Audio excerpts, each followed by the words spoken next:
Bienvenue dans cette nouvelle vidéo où on va voir ensemble combien coûte un rédacteur web ou une rédactrice web freelance. On va voir les 4 éléments qui font le prix d'un contenu, que ce soit un article, une fiche produit, etc. On va voir tout ça dans cette vidéo, mais juste avant, je voulais vous parler de befreelancer.com qui est notre plateforme de freelance. Vous avez le lien dans la description. C'est une plateforme sur laquelle vous allez trouver tous les experts du digital, que ce soit des développeurs, des graphistes, des rédacteurs web, des experts SEO, etc. Le lien est dans la description. Le premier élément qui détermine le prix d'un contenu, c'est la longueur du contenu. C'est le seul élément qui est vraiment connu par beaucoup de gens, évidemment par les rédacteurs, mais aussi par beaucoup de clients qui ont l'habitude d'acheter des articles. C'est souvent le seul élément différenciant par rapport au prix, mais on va voir juste après qu'il y a d'autres éléments, il y en a 3 autres principalement, mais déjà la longueur du contenu, c'est vraiment ce qui fait l'essentiel du prix. Évidemment, un article de 500 mots ne coûtera pas le même prix qu'un article de 2500 mots, puisqu'il y a beaucoup plus de travail dans un article qui est 5 fois plus long. Par contre, évidemment, le prix ne sera pas 5 fois plus cher. C'est-à-dire que si vous achetez un article de 2500 mots, ce ne sera pas 5 fois plus cher que 500 mots, pourtant il y a 5 fois plus de contenu. Mais évidemment, si on travaille sur un article de 2500 mots, ça prendra plus de temps, mais ça prendra pas 5 fois plus de temps.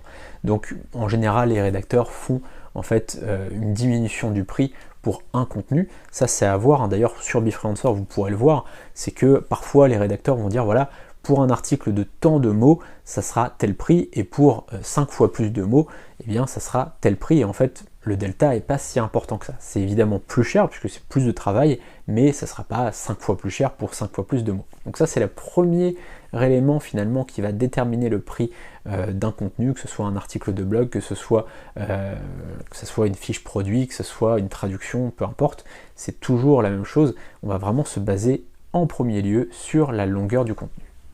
Le deuxième élément, c'est le niveau de technicité d'un article, et ça va un peu avec l'expérience dans le domaine finalement du rédacteur. Imaginons qu'on écrive un article sur l'immobilier, qui est un article vraiment de base, type 5 raisons d'acheter sa résidence principale. Là, c'est plutôt un article assez facile à écrire, entre guillemets, et donc la personne n'a pas besoin d'être experte. C'est-à-dire qu'elle va aller lire quelques autres articles, elle va voir un petit peu, elle va regarder 2-3 vidéos YouTube, elle va voir et en faire un article.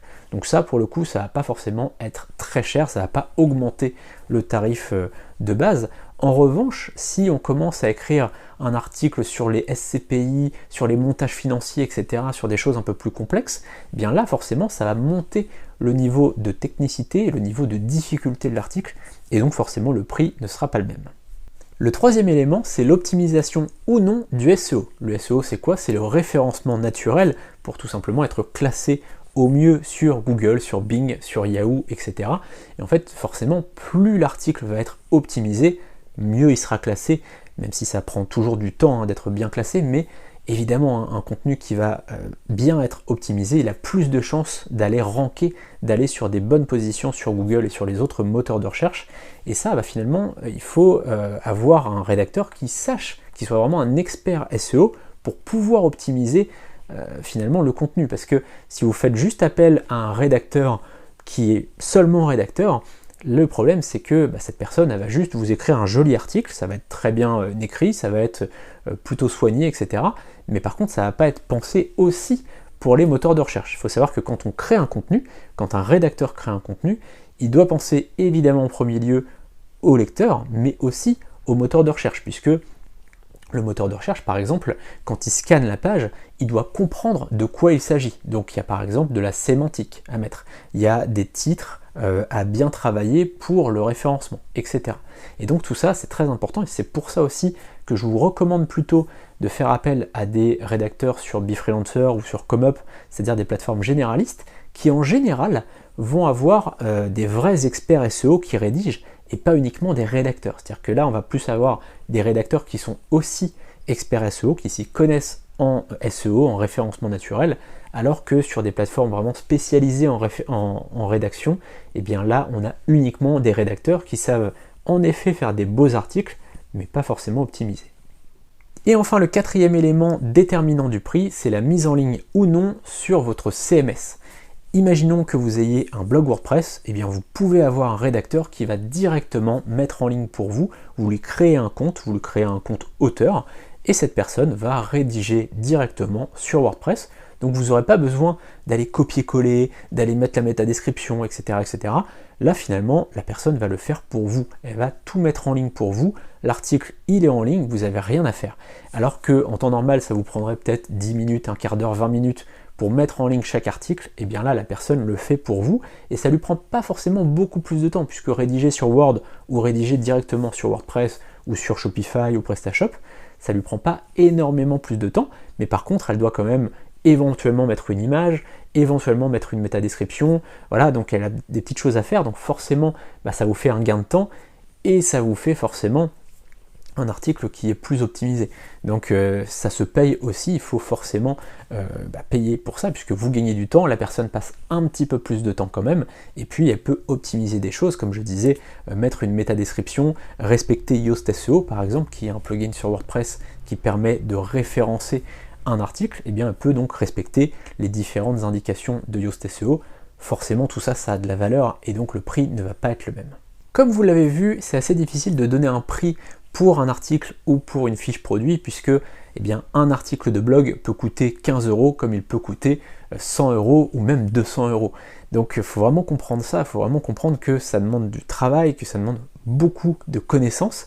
Et parfois, voilà, il y a des sujets techniques qui vont coûter plus cher, il y a de l'expertise aussi de la part du freelance, soit sur un domaine en particulier, soit aussi sur le SEO, et quand il y a les deux, forcément, ça coûte encore plus cher.